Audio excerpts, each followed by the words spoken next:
Can I stay a bit longer? Stay forever.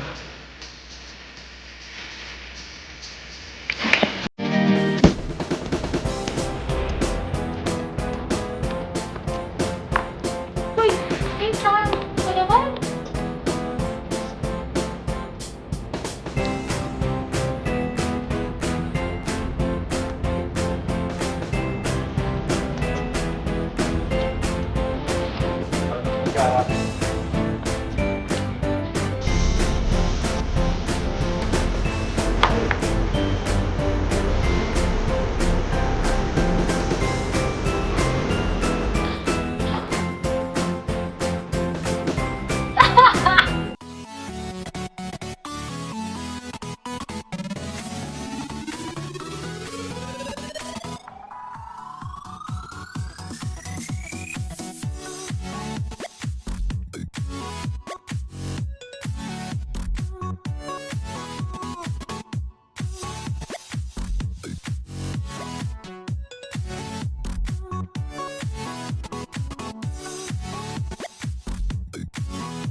Ganda ni Bien.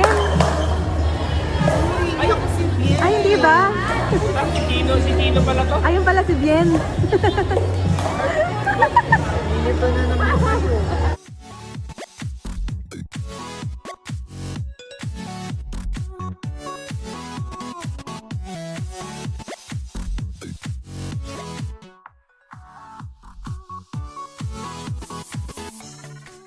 Pakak!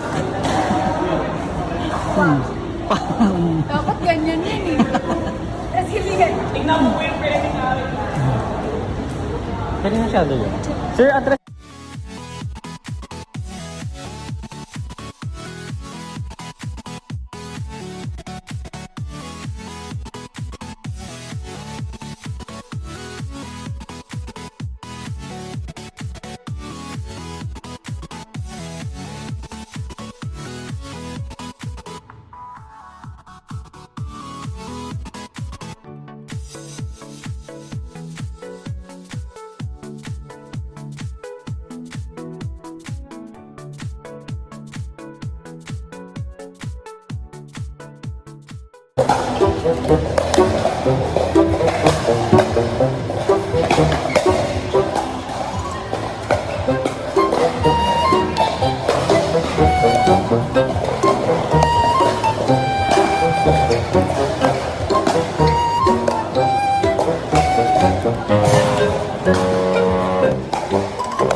kasi ako ata yung naglilihi. Reason pa yun, no? Hindi, matakaw lang talaga ako. Anong gusto mo? Baby? Ay, gusto ko yung tinapay. Anong tinapay? Alam eh. Hindi mo alam? Tinapay na tibabis. May ensaymada dyan, gusto mo? Ayoko. Ayaw. May sobra ba tayo dyan? Meron, yung ensaymada. Ano ba yan? Yung mga gusto ko yung binibake ko. Ano? Ensaymada, gusto mo? Ayoko nga na ensaymada. Ayaw mo ng ensaymada? Ayoko. Gusto ko yung tinapay lang na... Plain? Oh, hindi naman plain. Parang sakto lang. Saktong tinapay lang. Hanap akong pandesal na lang. Sige, ano pang kumisal. Aso.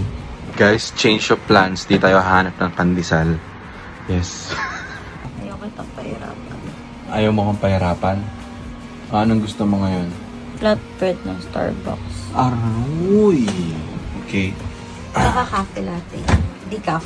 Decaf? Okay, sige. Sige, order na ako ha, sa Grab. Ha? Bakit? Tagal yun. Mag-drive-thru ko na lang.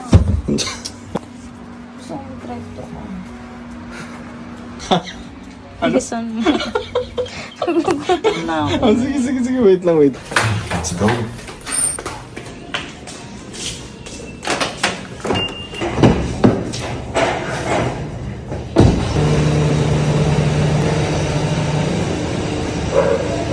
Yes po, paatras yan. Hindi yan. Ano na rin ako, pre? Paano naman kasi? Ako ata yung naglilihi. Reason pa yun, no? Hindi, matakaw lang talaga ako. Joke lang. Ewan ko lang, siguro totoo yung paglilihi din ng ama, no? Pero may explanation dyan eh. Hindi ko lang kaya i-explain. Right, let's go. May nakasabay pa tayong airplane. Tin, yakap ko't halik. Ako gumanta ng guys.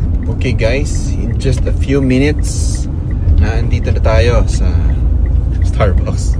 Grabe, ang social na maglihin nito ni Abby. Hi! Hi, good afternoon. Welcome to Starbucks. This is Jella. What can I get for you po?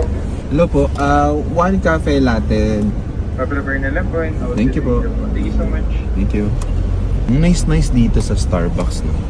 Parang kang nasa premium na ano. Wala lang, parang nasa premium ano ka dahil yung service nila talagang feeling ko yun yung binibili dito eh. Siguro, nafe-feel ng mga tao yun. Kaya yung ibang tao, feeling nila social kapag nasa Starbucks. So, kasi yun yung pinaparamdam sa kanila no, ng service ng restaurant na, yung cafe na ito. Feeling ko yun yung dapat nating gayahin. Tayong mga nasa business, food industry or kahit beverage. Tama ba ako? Comment down. Feeling ko yun yung dapat maramdaman nila. Thank you, sir. Yes, sir. Hello po. Ay, bayad na ako, sir, no? Thank you po. Thank you po.